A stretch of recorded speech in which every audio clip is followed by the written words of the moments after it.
خب با نام و یاد خداوند بزرگ و ضمن عرض سلام و ادب و ارادت و احترام یک انگشتر دستساز نفیس دیگه براتون موجود کردم. عزیزان بزرگوارم، ذکر شریف آیت الکرسی بر روی اون درج شده و در جوانب اون نام شریف الله دیده میشه.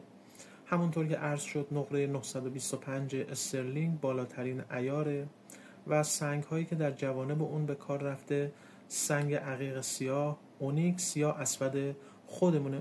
این سنگ به دلیل رنگ تیره و سیاه خودش و همچنین سختی نسبتاً بالایی که داره در جواهرسازی بسیار محبوبه و از نظر سختی هم رتبه 7 رو داره و 3 رده پایین‌تر از الماس محسوب میشه.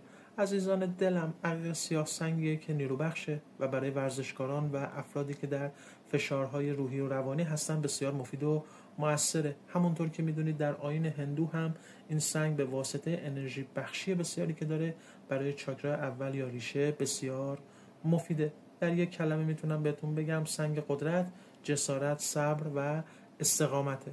عزیزان دلم، کپشن حتما مطالعه بشه، کانال ما رو فالو داشته باشین، لایک و کامنت فراموش نشه. قیمت هم در دایرکت خدمتون عرض خواهد شد. سید مرتضی حسینی هستم و ارادتمندم.